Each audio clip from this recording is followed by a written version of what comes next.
This is అరుణ. ఈరోజు నేను చెప్పబోయే టాపిక్ ఏంటంటే రాజా రవివర్మ గారి గురించి చెప్తాను. ఎందుకంటే ఈరోజు రాజా రవివర్మ గారి పుట్టినరోజు. ఈ సందర్భంగా ఆయన గురించి మనం కొంచెం ఎంతైనా తెలుసుకోవాలి. మనం తెలుసుకున్నది మళ్ళీ ఎదుటి వాళ్ళకి కూడా తెలియచెప్పాలి. ఎవరైనా సరే అలాగే చేయాలి. ఎందుకంటే ఎవరికన్నా తెలిసింది ఇంకొక నలుగురికి పంచుకుంటేనే వాళ్ళందరికీ తెలుస్తుంది కదా! కాబట్టి నాకు తెలిసింది నేను చెప్తాను. ఇది విన్నవాళ్ళు వాళ్ళు కూడా తెలుసుకుంటారు. నాకు కొంచెం తెలుసు.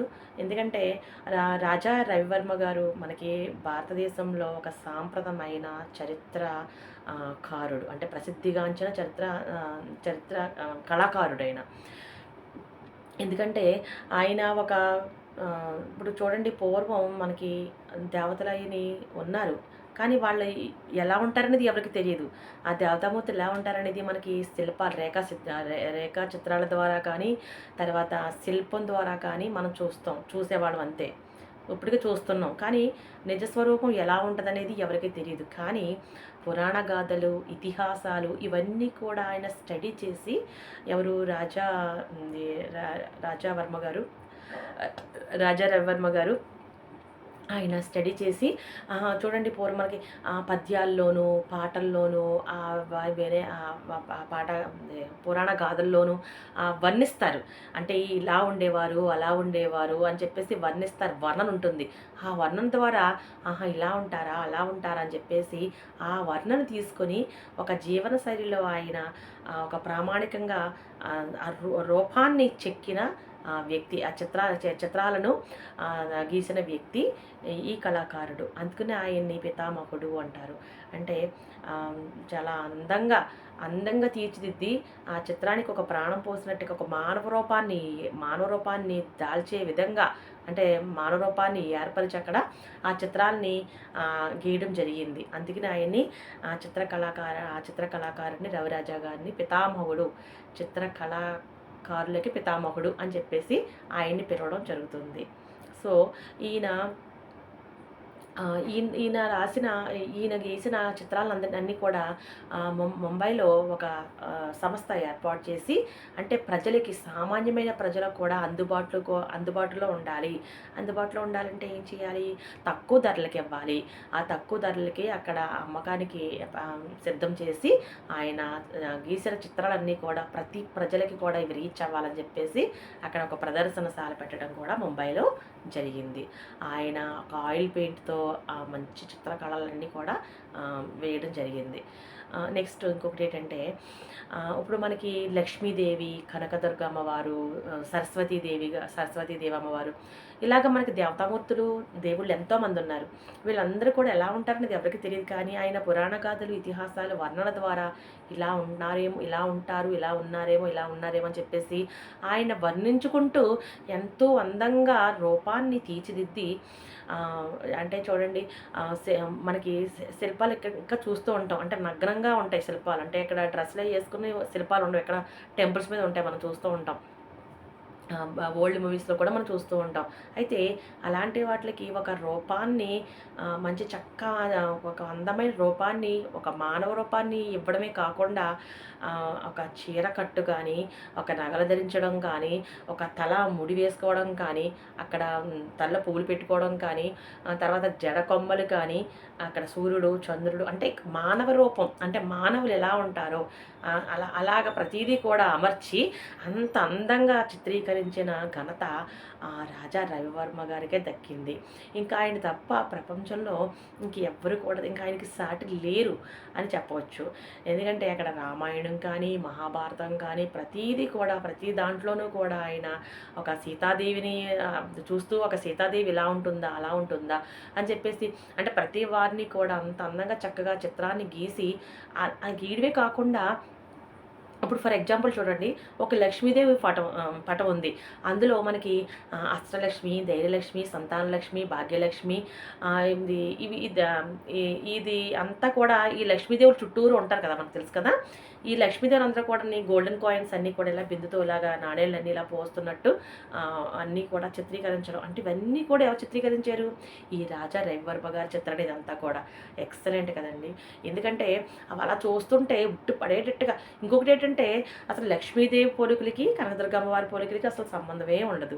కనకదుర్గ అమ్మవారికి సరస్వతీదేవి తల్లికి అసలు పోలికే ఉండదు. అంటే అందరూ ఒకలా కాకుండా ఎవరు ఎలా ఉంటారు, ఎవరి పోలిక ఎవరికి ఎలా ఉంటుంది అని చెప్పేసి ఆ వర్ణనతో గ్రహించి అంత కళాకారుడు ఆయన అంత అందంగా వాళ్ళు తీర్చిదిద్ది మానవమూర్తుల్లాగా రూపం దాల్చి వాళ్ళకి నగలు పెట్టి వాళ్ళకి చీర కట్టి నగలు పెట్టి నిజంగా ఆయన మాటలు లేవు. ఎందుకంటే ఒక ఒక పాట కూడా ఉంది. నేను చిన్నప్పుడు పాడుకునేదాన్ని. అది నాకు ఎవరో హీరోయిన్లు తెలియదు కానీ ఒక పాట మటుకి రవివర్మకే అందని ఒక రవివర్మకే అందని ఒకనొక అందానివో. ఈ పాట నేను అంతమాను పాడుకునేదాన్ని. నాకు ఇప్పుడు ఈ స్టోరీ చెప్తుంటే నాకు గుర్తొస్తుందన్నమాట. అందుకనే ఆ పాట అంటే అక్కడ అర్థం ఏంటంటే ఎవరన్నా చిత్రీకరించాలన్నా, ఎంత అందంగా చిత్రీకరించాలన్నా ప్రతీదీ కూడా ఆయన దృష్టికి ఆయన కళ్ళలోకి పడుతుంది. కానీ ఆ రవివర్మ గారు గీచిన చిత్రాల కంటే కూడా నువ్వు అందంగా ఉన్నావు. అంటే నువ్వు ఆయన కంట పడలేదు ఇంతవరకును. అంటే ఆయనకి నువ్వు అందలేదు, నీ అందం ఆయనకి చూడలేదు అన్నట్టుగా వర్ణన అనేది ఆ పాటలో అక్కడ రవివర్మ గారిని తలుచుకుంటూ అక్కడ పాట నిజంగా అది ఎక్సలెంట్ పట్టండి ఆ సాంగు. నాకు నేను సెర్చ్ చేస్తాను ఆ సాంగ్ ఎందులోది ఏంటో సెర్చ్ చేసి నేను ఎప్పుడైనా పెడతాను. సాంగ్ చాలా బాగుంటుంది. రవివర్మకి అందని ఒకనొక అందానివో. అది చాలా బాగుంటుంది. ఓల్డ్ పిక్చర్ అండి అది. చాలా బాగుంటుంది. అంటే సాంగ్ నేను ఎప్పుడు చూడలేదు, వింటమే. చాలాసార్లు విన్నాను. నేను చిన్నప్పుడు అంత బాను పాడుకునేదాన్ని. అంటే అక్కడ డైరెక్టర్ గారు కూడా అక్కడ రవివర్మ గారిని పోలుస్తూ ఆ సాంగ్ చేశారంటే ఇంకా ఆయన ఎంతటి ప్రసిద్ధిగాంచిన చిత్ర కళాకారుడు అనేది మనకు అక్కడే అర్థమవుతుంది. ఎంత గ్రేట్ పర్సన్ అనేదిని. అయితే ఇక్కడ మనకి ఈ దేవతామూర్తులు చెప్తున్నాను కదా, వీళ్ళందరూ కూడా ఎంత అందంగా ఉన్నారనేది మనకి ఎలా ఉంటారో తెలియదు. కానీ ఇలా ఉంటారేమో అనుకుంటాం అంతే. కానీ ఆయన ఆ చిత్రీకరించి మానవరూపం దాల్చి ప్రామాణికంగా అంటే ప్రతి పేదవారి ఇంటిలోనూ కూడా అక్కడ ఆ దేవుళ్ళు మనం ఆ పటాల ద్వారా మనం ప్రతిష్ఠించుకున్నాము. ఆ దేవతామూర్తిని పూజించుకుంటున్నాము. కనకదుర్గమ్మ వారు అంటే ఇలా ఉంటారా, సరస్వతీదేవి అంటే ఇలా ఉంటుందా, లక్ష్మీదేవి తల్లి అంటే ఇలా ఉంటుందా అని చెప్పేసి మనం చూసుకుంటూ ఇంకా అలాగే ఉంటారు దేవుళ్ళు, ఇలాగే ఉంటారని చెప్పేసి మనం ఆ రకంగా మనం పూజించుకుంటున్నాం. అంటే ఈ మానవ రూపంలో ఆ చిత్రాలని ఆ శిల్పంలోంచి ఆ పురాణ గాథలు విని తర్జుమా చేసి ఆయన ఊహాగానాలతో ఆయనకున్న ఎంత మేధస్సును అంత రంగరించి ఆ చిత్రాలని అంత అందంగా ఆయిల్ ప్రింట్తో అందంగా చిత్రీకరించి ప్రతి ఒక్కరు కూడా అందేలాగా, అంటే సామాన్య ప్రజలకంటే ఇదివరకు రాజులు మాత్రమే చిత్రీకరించేవారు. రాజులు మాత్రమే ఆ కళ అనేది రాజులకు మాత్రం ఉండేది. వాళ్ళు మాత్రమే చిత్రీకరించేవారు. ఒక రాజులకే సొంతం కాకుండా ప్రతి మానవుడు కూడా ఈ చిత్రకళల్ని అభివృద్ధి చేయాలి, ఆ చిత్రాలను అందరూ కూడా వెయ్యాలి అని చెప్పేసి ప్రతి ఒక్కరు కూడా అందుబాటులోకి తెచ్చిన ఘనత కూడా ఈ రాజా రవివర్మ గారిదే. అంతేకాదు ఆయన వేసిన చిత్రాలన్నీ కూడా ముంబైలో తక్కువ రేటుకి ఒక సంస్థను ఏర్పాటు చేసి ప్రతి ఒక్కరు కూడా అందుబాటులోకి వచ్చేటట్లు ఆ ఫోటోల్ని మన చేతికి వచ్చేటట్లు కూడా ఆయన చేరవేసింది కూడా ఆయనే. కాబట్టి ఆయన్ని ఎంతన్నా కూడా ఈరోజు మన పుట్టినరోజు సందర్భంగా తలుసుకోవాలి. ఎందుకంటే మనకి ఎవరు దేవతామూర్తులు ఎలా ఉంటారో తెలియదు. అన్ని శిల్పాల్లోనే చూసుకుంటాం. టెంపుల్స్కి వెళ్తే ఆ టెంపుల్స్కి వెళ్ళినప్పుడు ఆ చిత్రాలు చూస్తాం కానీ, ఆ శిల్పాలను చూస్తాం కానీ అవి ఎలా ఉంటుంది మనకి అంటే ఒక రాయితో చెక్కబడి ఉంటుంది తప్ప మనకి ఏమీ మానవ రూపం అనేది కనపడదు.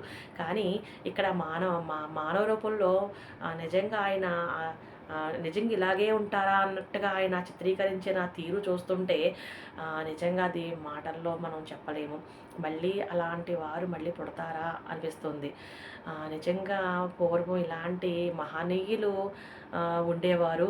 అలాంటి మహనీయులు ఉన్న మన భారతదేశంలో మనం ఆ మహనీయులు పుట్టిన అలాంటి భారతదేశంలో మనం కూడా పుట్టడం అనేది నిజంగా చాలా గర్వకారణంగా ఉంది.